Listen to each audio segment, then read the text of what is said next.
Hello everyone, my name is Trevor, I go by TheMrTrails, welcome to the channel. So I had been working on a sword guide similar to the other weapons I covered this year for a while now. However, I realized within that guide framework I wouldn't be able to give you great instructions on how exactly to play sword, because sword is a very complicated weapon. Not in comparison to a Monster Hunter weapon, but in comparison to all the other weapons, sword is the most complicated. So instead, I've decided to give you today's video, where I would do a sort of skills progression guide, where we start with a very basic beginner way to use the sword and work our way up in steps to getting the good complicated playstyles. And the goal here will be to level up your sword gameplay, whether you're a complete noob with it or have been playing with it for a while, but haven't made it reach its full potential. If this guide helps you or a friend out, make sure you drop a like for me and subscribe to the channel if you haven't done so already, as it helps me out more than you know. Let's start by defining a phrase I'll be using frequently in this video, being combo rotation. This is essentially the set of combos that you will be using in a particular sequence, and then repeating. For example, heavy attack combo, then a valor combo, then repeat. Hammer, axe, and repeaters are the strict one combo weapons in Dauntless, where the others can use combo rotation. Strikers has the most obvious use of combo rotation, with chain blades and warpike either being one combo weapons or two combo rotation weapons. Sword playstyles may have 2 to 5 individual combos in a rotation, but those rotations might be 4 to 20 combos long. Hence why sword gameplay might get a little confusing and overwhelming from time to time. Just a note for maybe those of you who are just starting out, don't feel the need to rush into the higher level playstyles, as it will take time to get a feel for each one and when you should be doing what, especially when you're new to the game in general. So we'll start off with the more basic combo rotations and work our way up from there. Skill level 1 is going to be for the complete beginners to the game. You literally just started, haven't unlocked anything yet on the Slayer's Path, or you literally never picked up the sword before and still need to learn the basic mechanics of the weapon. This will be an extremely basic 2 combo rotation to teach you these weapon mechanics. The sword has 6 total combos, but only 2 of them can be used at any time. The other 4 require energy from one of the special meters, the Valor meter. You have 6 bars on this meter, and using a Valor combo will require 3 bars from this meter to be filled to activate them. So our very first combo rotation is going to be with 3 light attack combos, followed by the Crescent Strike Valor combo, which is 2 light attacks followed by a heavy attack. Light attacks are done with left click, X on Xbox, square on PlayStation, or Y on Switch, and the heavy attacks are done with right-click, Y on Xbox, triangle on PlayStation, or X on Switch. For simplicity in these diagrams, the light attacks will be abbreviated as L and heavy attacks as H. Essentially, what you are doing in this combo rotation is spamming light attack until you have 3 bars full on the Valor meter, then doing the Crescent Strike combo to spend the meter. The important part here is landing the final hit of your light attack combo.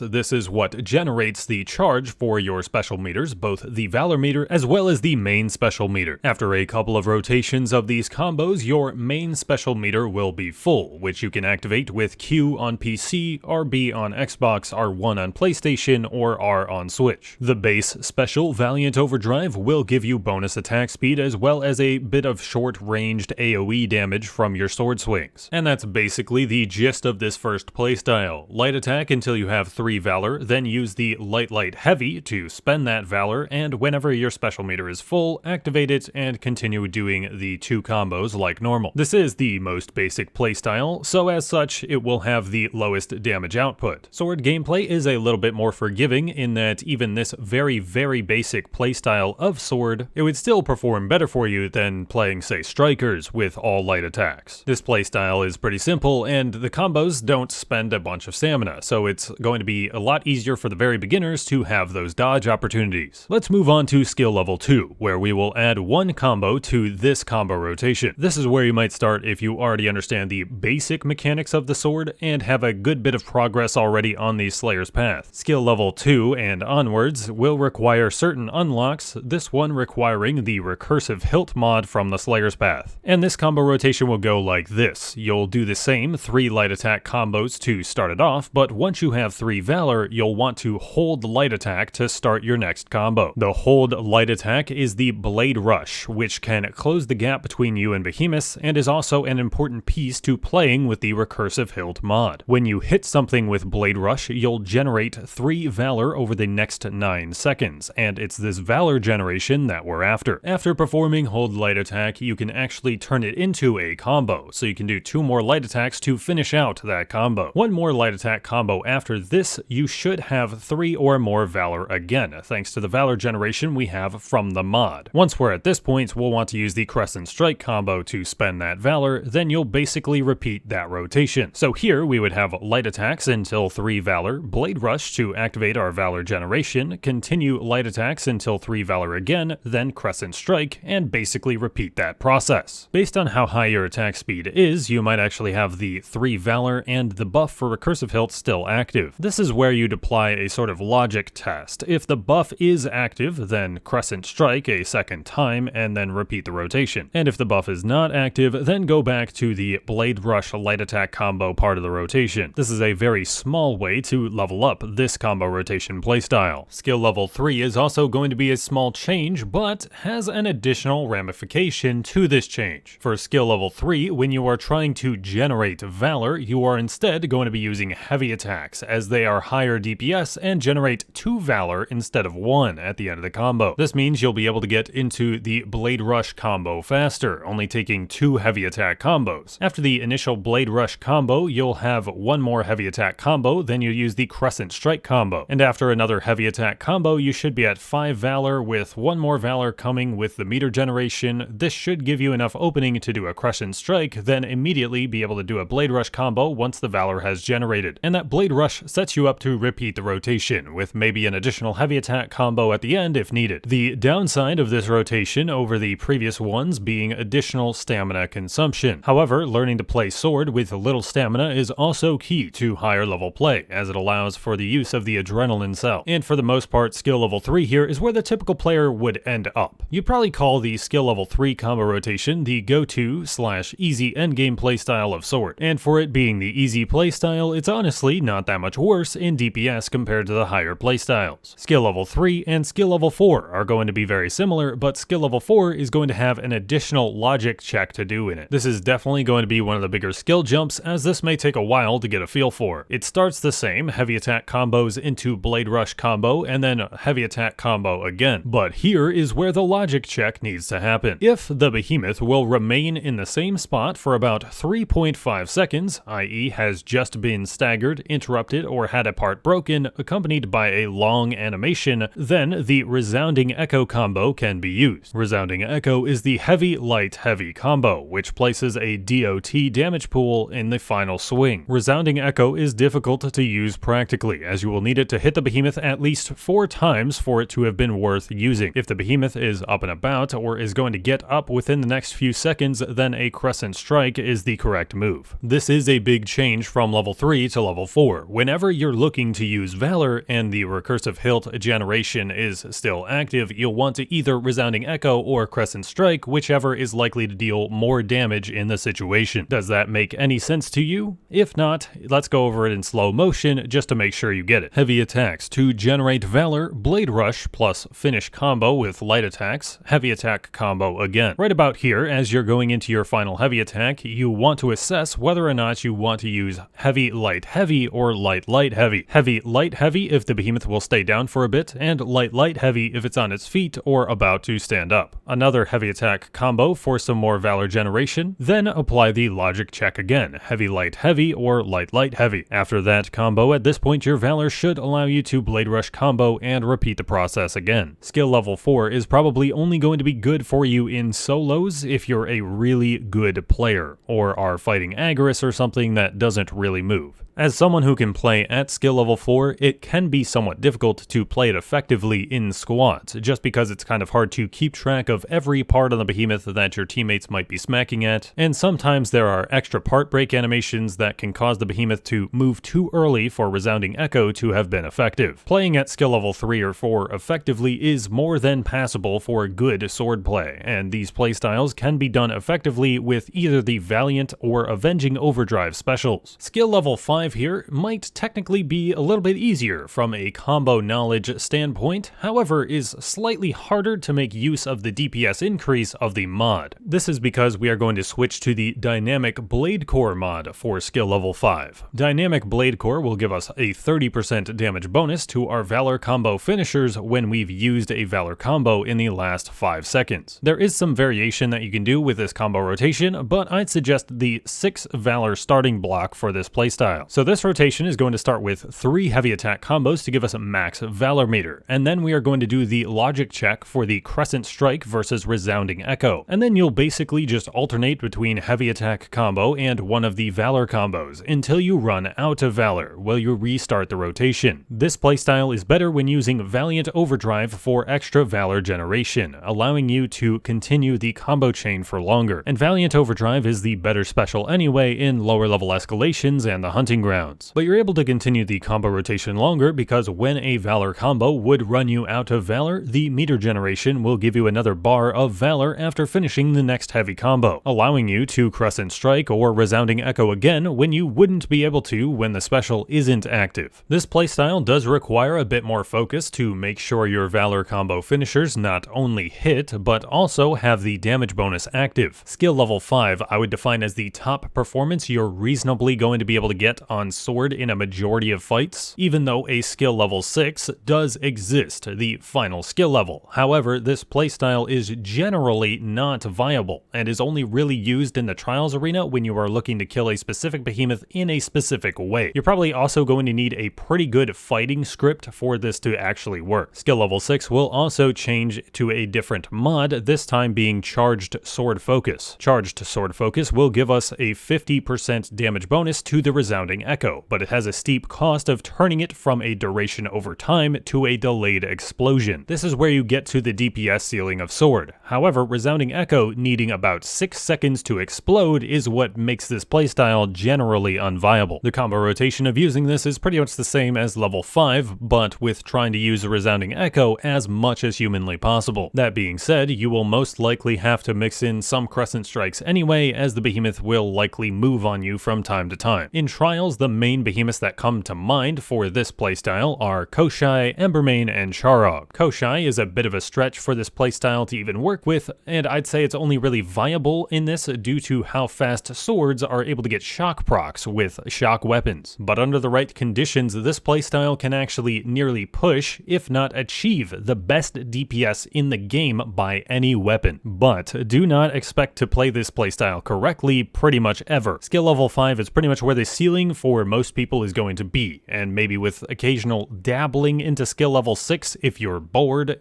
and toned down to skill level 4 if you don't want to think as much as skill level 5. Skill level 4 and 5 can be mixed into your casual routines, whereas skill level 6 is more of your hardcore ultra sweat mode playstyle. But that is the skill progression for combo rotations that will get you better at playing sword. After laying all of these out for you, it might be easier for you to understand why I would say sword is the most complex weapon in the game. For higher level playstyles, you literally have to do an on-the-fly calculation of how many seconds is the behemoth going to stay on the ground for to actually play the weapon to its fullest potential. Again, don't feel the need to rush into these higher level playstyles. You should spend a good while getting used to the lower level playstyles first. Until you know all of the behemoths well enough and you're comfortable with making those on-the-fly decisions for what your Valor combo should be, then you should stick to trying to master skill level 3. But hopefully this video helps you guys out in becoming a better sword player, and if it does, make sure you drop a like for me and subscribe to the channel if you haven't done so already. Thank you very much for watching. I have been Trevor, I go by the Mr. Trails, and I will catch you guys next time.